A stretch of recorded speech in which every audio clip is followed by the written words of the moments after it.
Perkenalkan, kami dari kelompok 12. Di sini kami akan menjelaskan tentang bencana alam. Apa sih bencana alam itu?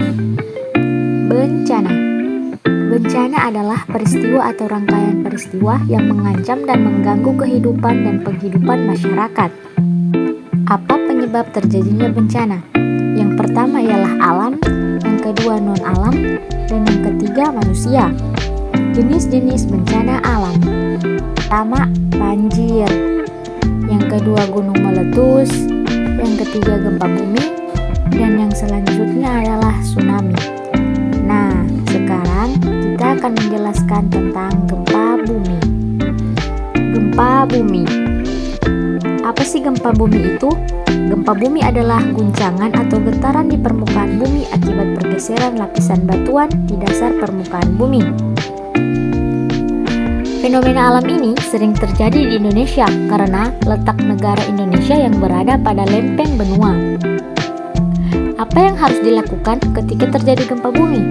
Yang pertama, jika kalian berada di ruangan, maka carilah tempat yang aman dari runtuhan. Yang kedua, jika kalian berada di luar ruangan, maka pilihlah tempat terbuka dan menjauhlah dari pohon, tiang listrik, dan bangunan apapun itu yang berpengaruh untuk roboh.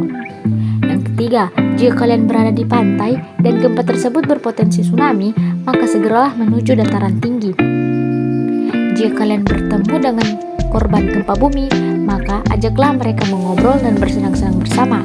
Dan yang terakhir, jika kalian berada di dalam lift, pencetlah segala macam tombol atau lantai terdekat dari posisi kalian dan segeralah keluar ketika lift terbuka dan carilah jalan keluar. Kita punya salah. Satu contoh bencana alam yang pernah terjadi di Kota Palu. Setelah iklan yang one ini.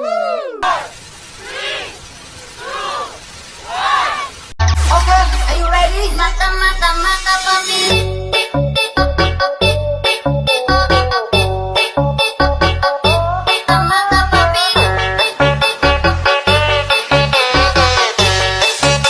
Assalamualaikum warahmatullahi wabarakatuh. Selamat siang.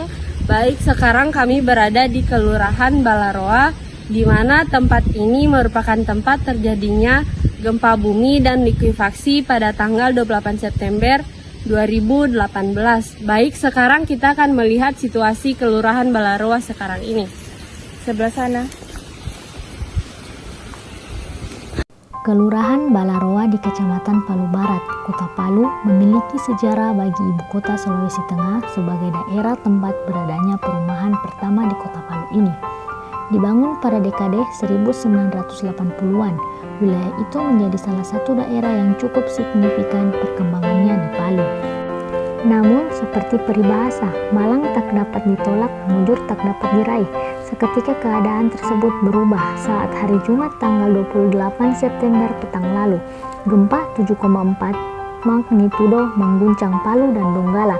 Gempa besar yang berpusat di dekat Donggala, ibu kota Kabupaten Donggala, di perairan yang tepat berada di Teluk Palu, mengakibatkan pesisir barat Sulawesi Tengah termasuk kota Palu dan Donggala dihantam gelombang tsunami setinggi 2 hingga 4 meter 8 menit setelah gempa.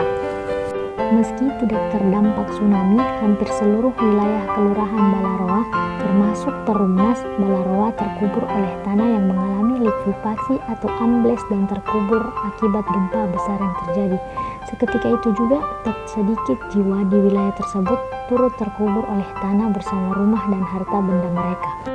Laporan dampak bencana gempa, tsunami, dan likuifaksi yang disampaikan pemerintah Sultan 22 Februari 2019, tercatat korban meninggal dunia 2.830 jiwa, hilang sebanyak 701 jiwa, terkubur massal sebanyak 1.016 jiwa.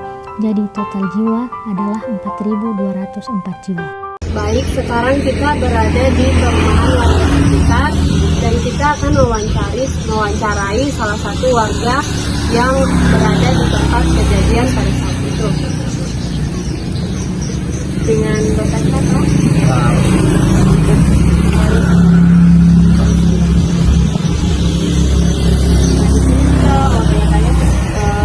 Tentang kejadian pas 2018 gempa di Balaroa.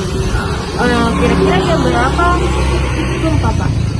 Kalau presisian dia kurang lebih lah sekitar jam 6 pada waktu itu sementara azan, waktu menggunakan azan di masjid kejadian itu. Nah, Pas kejadian gempa itu bagaimana Bapak menyelamatkan diri?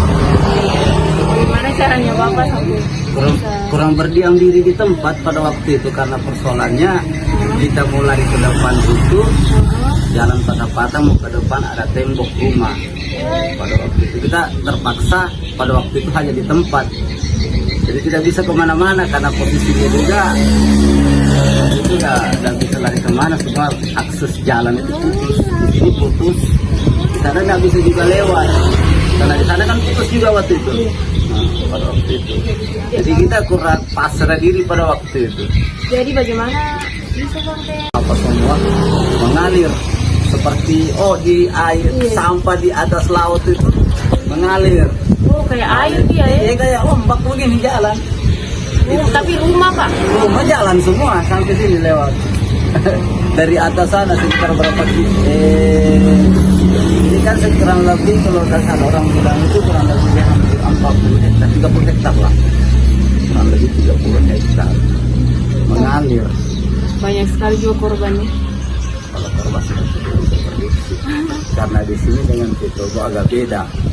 Kalau sini waktu itu satu kali anjlok baru dilewati di atas, jadi mayat separuhnya susah didapat.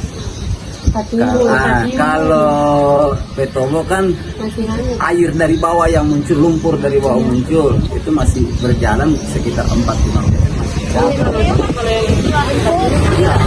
turun, baru ditinggi lagi dengan di atas, yang lewat. Pada waktu itu. Dari untat kan nih? Iya.